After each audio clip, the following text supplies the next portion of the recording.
มาสิพากันไปลงทุนเนี่ยนะไปจ้างเป็นลูกจ้างไหน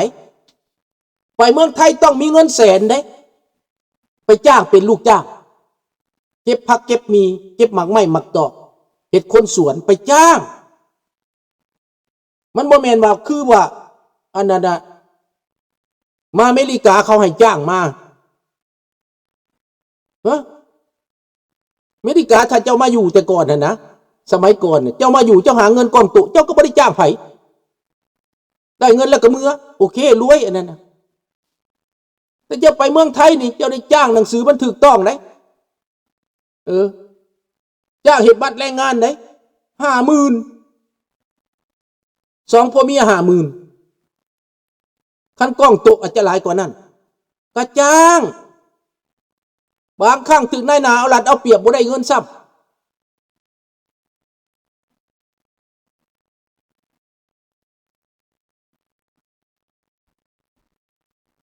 เนี่ยแม่นมาเว้าถึกฮู้จักเรื่องฮู้จักราวเข้าใจแล้วน่ะมันก็ง่ายแต่ตลาดอันใดที่จะว่าเฮ็ดบ่ได้เบิดคนเฮากันว่าเฮ็ดบ่ได้เบิดเป็นไปบ่ได้ดอกเป็นไปบ่ได้ถ้าคนคิดลบไปนะเฮ็ดหยังก็บ่ได้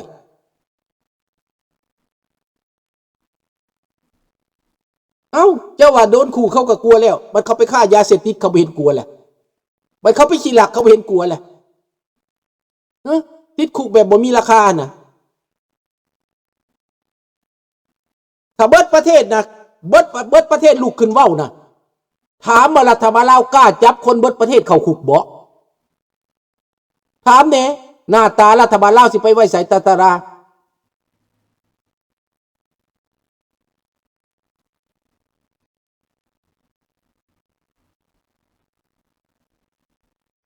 หนี้สินภาคครัวเรือน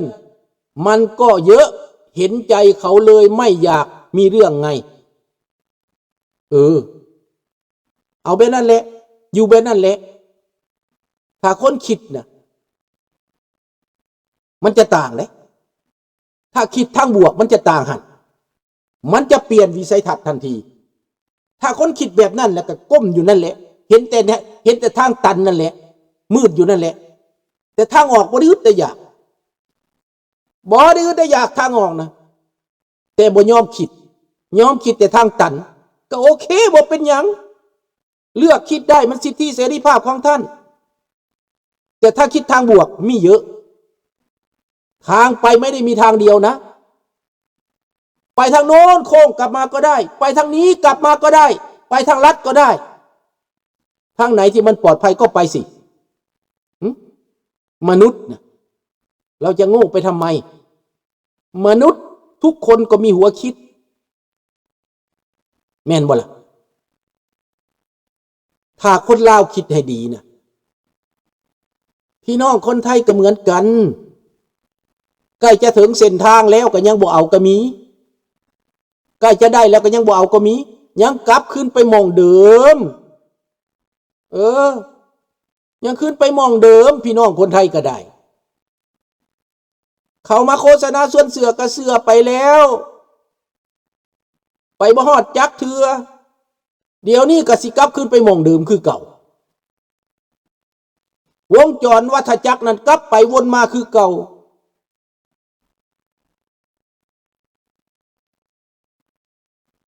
คนจะไปแบบลุงว่าวมันจะถูกจับจะได้บ่เฮ็ดหยังขอบใจน้องจันทวีเด้อให้โชคให้ลาภให้ร่ำให้รวยอยู่ดีมีแรงสุขภาพเข้มแข็งน้องขอบใจหลายๆให้กาแฟมาอันหยังก็ย่านถูกจับอันหยังก็ด้านถูกจับมันบ่ได้จำเป็นจะต้องถูกจับก็ยังว่าบ่ได้เฮ็ดหยังเพียงแต่ว่าเข้าใจเรื่องบ่เอาน้ำบ่หัวมือมันสิมาจับแนวใดมันพวกเจ้าไปเสพยาเสพติดดิซะบอกพวกเจ้าไปตีกันดิสันบอกพวกเจ้าไปเต้นดอเต้นดองเนี่ยพวกเจ้าบ่ย่านถูกจับบ่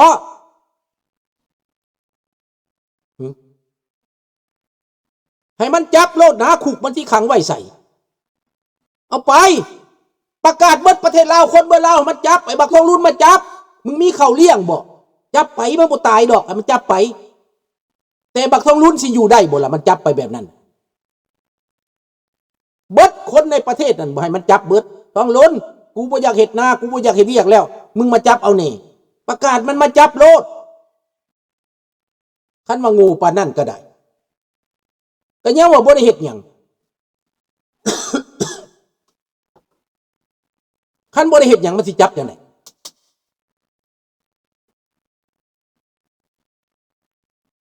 เว้าไทยว่าขายชาติโอ้ยภาษาใดกูเว้าได้กูก็เว้าเลยเว้ยสิไปสนใจคนเว้าคันย่านเขาเว้าสิมาฮอดประเทศแคนาดาบ่ได้แค่หัวไผทางนั้นเว้าไทยว่าขายชาติประเทศไทยกับบ้านแม่กูประเทศลาวกับบ้านพ่อกูพิษหัวไผพิษกับบ้านหัวบักทองรุ่นบ่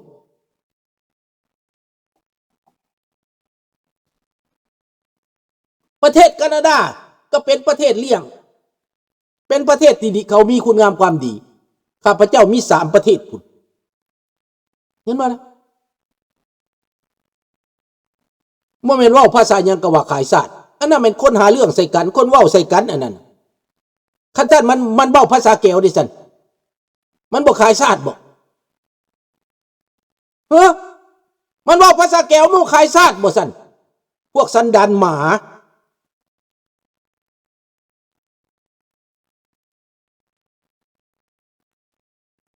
ถูกต้องแอบฟังก็ดีฟังแล้วเอาไปคิดพิจารณาถูกต้องคนคิดคนฉลาดเขาบ่ต้องโผงผางดอกเขาฟังเอาความรู้มาใส่ตัวเองแล้วเอาไปเฮ็ด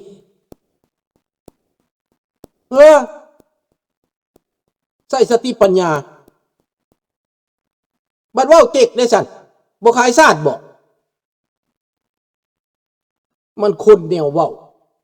คนบ่คิดคนบ่พิจารณาสรุปง่ายโพดบ่ทบทวนบ่อ่านว่าภาษาไทยก็เป็นหยังเขียนภาษาไทยก็เป็นหยังอยู่สวรรณเขตก็ฟังหลายเด้อขอบใจหลายๆขอบใจหลายๆฟังนั่นแหละดีได้ความรู้ได้ความคิดได้ปัญญา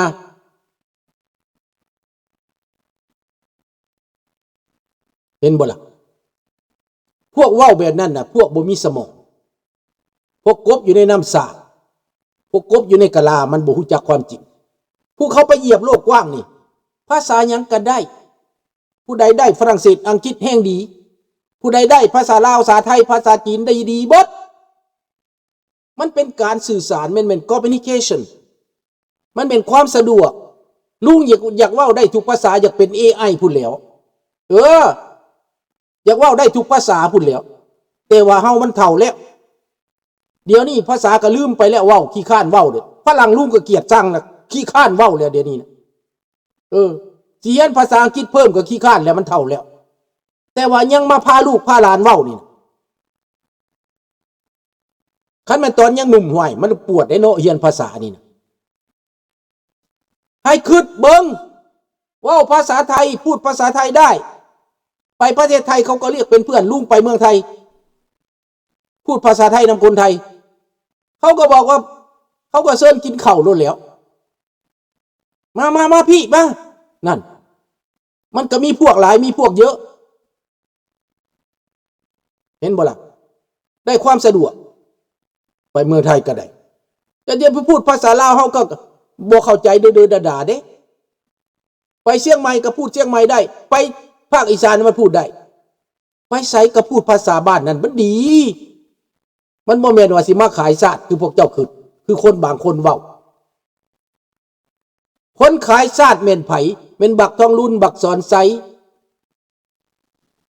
ในทางพฤตินัยในทางปฏิบัติฝรั่งเศสอ่านบ่ทันซ้ำปิดก่อนจักลึกเป็นหยังเนาะบ่ต้องย่านดอกสมคิดเขียนโลดมันอยากให้ภาษาแก้วเป็นภาษากลางอยู่ลาวมันงูแม่นมันบ่แม่นให้ภาษากลางแหละมันสิให้เป็นแก้วเบิดนั่นแหละก็แผนการเวียดนามิเซชันของมันน่ะนะลาเวียดนามิซาชั่นน่ะมันตั้งแต่100 ปีแล้วมันฝันบักโฮจิมินห์นั่นบักโฮจิมินห์หน้าแหลมหน้าปูจีบักหนวดแบ่นี่นะข้าพเจ้าบ่ได้สนใจสร้างมันขนาดคนเวียดนามใต้นะ อยู่ในบ้านข้างบ้านข้าพเจ้านี่นะมันเอากระโหลกหัวบอกโฮจิมินห์แล้วมันมาแล้วมันค้อนตีทับมูลอุยปุ้ยมันสั่งบักโฮจิมินห์ได้คนแก้วเขาก็บ่ได้มักดอกพี่น้องคนเวียดนามก็มาฟังอยู่นี่มันคนเวียดนามคันแก้วแล้วมันเกี้ยวนั่นแหละฮานอยนั่นเวียดเกี้ยวเขาห้องลาวห้องว่าแก้วเงยเกี้ยวคนอพยพภาษาแก้วแล้วเงยเกี้ยวนั่นคนอพยพเนาะเอาละพี่น้องขอบอกขอบใจหลายๆมื้อนี้ขอลาพระจากเดี๋ยวนี้คนลาวเฮากำลัง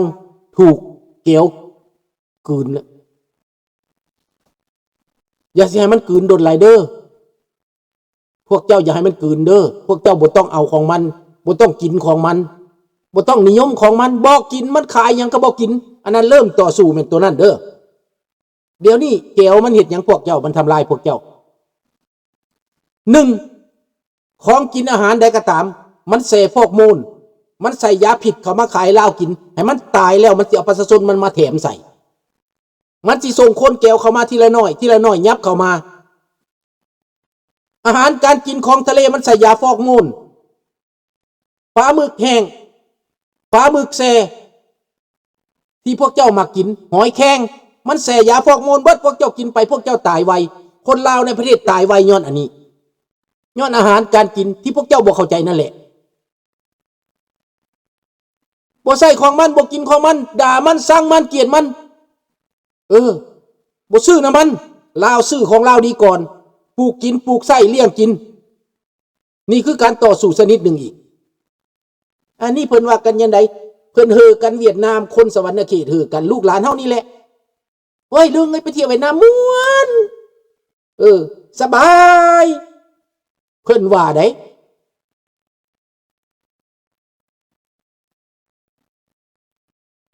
สบายดีสตีเวนคนลาวคิดอย่างสั้นแหละคันในเมื่อใดบอกคิดคันเมื่อใดบอกเข้าใจนะเขาจะเป็นทาสเขาไปตลอดการปลดปล่อยต้องปลดปล่อยจากอันแคบๆนี้ก่อนเริ่มต้นปลดปล่อยจากความนิยมนั่นแหละ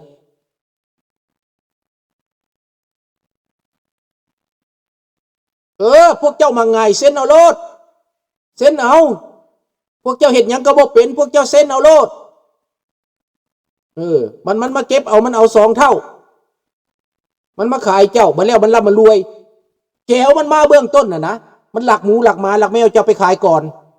หลักหมาหลักหมูหลักแมวจะไปกินก่อนไปขายเมื่อเวียดนามพุ่น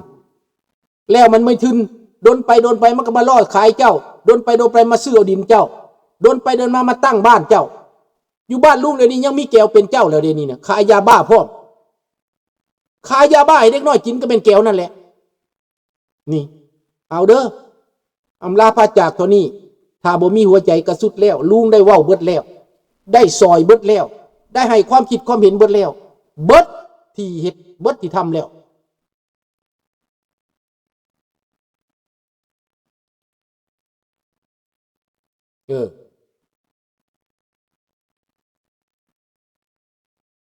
เวียดนามให้ทุนการศึกษาด้วยซ้ำแค่นี้ได้อิทธิพลแล้วฮู้แล้วเขาจะให้เจ้าเป็นแก้วเขาจะให้หัวเจ้าเป็นแก้วแอลเป็นเหล้านะเขาก็เอาไปเยียนเวียดนามบางคนมันก็ข่มขืนผู้หญิงนี่นะลุงฮู้มาฆ่าตัวตายคนลาวมาแต่เวียดนามมีคนหนึ่งผู้สาวไปเยียนเวียดนามพ่อแม่ส่งไปเยียนอยู่เวียงจันทน์เด้อเรียนใกล้จะจบแล้วมันข่มขืนอาจารย์ข่มขืนไปเตี๋ยววีซ่าน้ำมันข่มขืนเสียใจออกเรียนมาฆ่าตัวเองตายคนลาวบ่ายแล้วว่าไปหลายมันเจ็บใจถ้าพวกเจ้าบ่มีหัวใจก็เฮ็ดหยังบ่ได้โอเรวาลาโปรเชนเม็กซิโบกู thank you very much see you next time other man see you tomorrow thank you bye bye good night